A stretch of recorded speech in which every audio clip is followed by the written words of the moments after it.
mtu ikiwa hawezi kulipa. La kubwa atakalofanya ni kuanza kutoa rushwa. Ni afadhali pawe na idadi ndogo ambao kwamba itakuwa kila mmoja ana usawa kuweza kulipa. Let's dwell on the issue of revenue. You will agree with me, you will have to raise revenue for you to keep you afloat for the next 5 years. Now, you've mentioned about the just concluded public participation in the county assembly on the proposed finance bill. One of the key issue is tax levies introduced for port-related business. Now, this, if these proposals go through, it will mean that the county government will reap so much harvest. We saw that one of the major moves that the president made was to restore port operations back to Mombasa. Was this part of the goodies that the president offered, or is just an incentive or a good way for you to make sure that your basket remains full? The port of Mombasa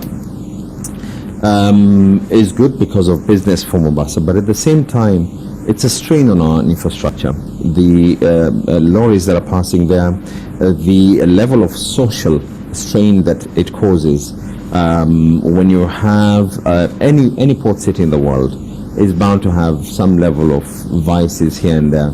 And if you're not going to be able to look for ways, capitalize on that port, Mombasa County is literally one of the only port cities in the world that doesn't directly benefit from having a port in its city.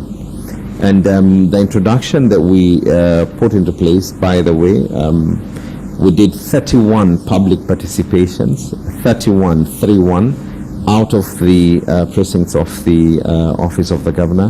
The participations that I engaged stakeholders are close to 19 as an individual, together with the finance team from the county government. And every single person has been very positive and has taken it very in an excellent manner. I wouldn't call it that we're going to be reaping massive, because what we intend to charge is something that will not cause a strain on Mombasa being a preferred port city. We have recently had an engagement with the ministry officials, considering that everyone who's a stakeholder has supported this idea. We are now trying to tie it up with the ministry level to see how we can be able to engage for mutual growth. Mombasa as well has to grow. It doesn't make much sense to have a port and then we've got problems of drainages, we've got problems of children who are getting addicted into drug abuse. We need to be able to do something. One other aspect that you're trying to tax, if the proposed bill goes through, is the Miran Mogoka business. This has elicited a lot of emotion, especially from your Facebook account. Everybody is worried. Your predecessor scrapped off those taxes, but you're reintroducing them. Will this add to your basket, and will it affect your relations with the business community? Every single administration has different ways of operating. The previous administration had its own reasons, not just this. There are very many other issues that they were able to do positive enough. But this particular administration we've even gone ahead and said that the income that is going to be coming in from the Mirage shops, because we've got even the traders themselves who are in my office are in agreement, and they actually left being in agreement with me. We've got people, young people. We can't have Mirage shops or bars and whatever it is outside schools. We don't mind whoever wants to chew, whoever wants to do anything else, but let's have some limitations. And secondly, we've even gone ahead and say that money is going to be ring-fenced. Ring-fence it the same way for liquor licensing, ring-fence it for purposes of education and purposes of rehabilitation. We've got people right now, and I mean, it's a vice. Mogoka is something that is easily available. And we're hoping that these kind of licensings will now be able not to do anything else, but to give the traders and those who are in the industry as well to realize that self-regulation is very, very vital and key. What's your target as you finish, because I'm sure the national government has its own target.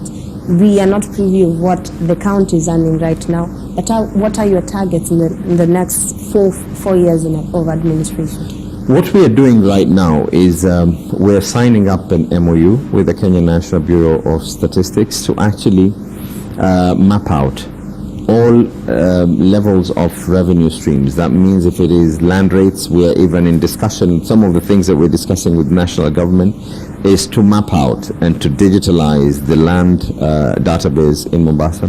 FAO have been grateful enough. The engagement that I had with them is that they're also willing to come on board. So once we've been able to do this, then there's sectional properties as well.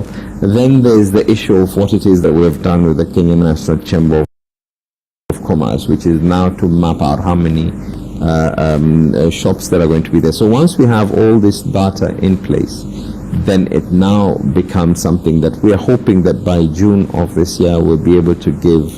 And this data as well is not just for purposes of the finance bill. It's equally for purposes of anyone who wishes to invest in Mombasa. They'll be able to get to understand and feel where they're going into and what it is that they're getting into. Mheshimiwa Governor, utalii ndio uti wa mgongo wa kaunti ya Mombasa, na hivi karibuni tumekuona kukutana na wadau wa sekta mbalimbali katika juhudi za kuimarisha utalii. Mpaka sasa hivi labda una mipango gani kuhakikisha kwamba umeimarisha utalii wa Mombasa? Utalii katika hesabu ya mwisho iliyofanywa na Kenya National Bureau of Statistics ni kwa utalii inatupatia 4% pekee yake, 4% ya uchumi wetu. Kwa hivyo inamaanisha ya kuwa ni njia mwafaka zaidi kuweza kupata zaidi. Ukisikia kilio ambacho kwamba kimekuwa kwa muda wa miaka, serikali ya kaunti iliyopita, hata sisi pia tumekuwa katika mstari wa mbele kuweza kulisukuma hili jambo ya kwa hewa zetu, anga zetu ziwe wazi. Kila ndege inayotaka kuja kuingia iweze kuingia. Katika mazungumzo nilizozungumza na rais, mmoja wapo ilikuwa ni hili. Katika la kwanza tulizozungumza ilikuwa ni hili. Nenda nchi jirani hapa Tanzania, Zanzibar ina ndege takriban 8 kutoka nje ambazo kwamba zinaingia kwa kila siku moja. Mahoteli yameweza kujaa. Na tunataka kuangalia hapa Mombasa kile ambacho kwamba tunacho sisi cha kuvutia zaidi. Tuna utalii ambao kwamba ni utalii wa kitamaduni, cultural tourism. Hapa mtu akiingia anaweza kuingia fort, anaweza kuingia katika Old Town. Tuna pia ile ambao kwamba ni utalii traditional, ile ambao kwamba watu wamekuja tu kujivinjari na kupata hewa ya bahari, kunywa madafu, kukaa katika upeo wa bahari na kucheza na mchanga na kuogelea katika bahari. Kisha sasa pia tunajaribu kuangalia njia ya kuweza kukuza conference tourism. Haya ndio katika yale niloweza kuzungumza na washikadau wenye kuhusika na mambo ya utalii.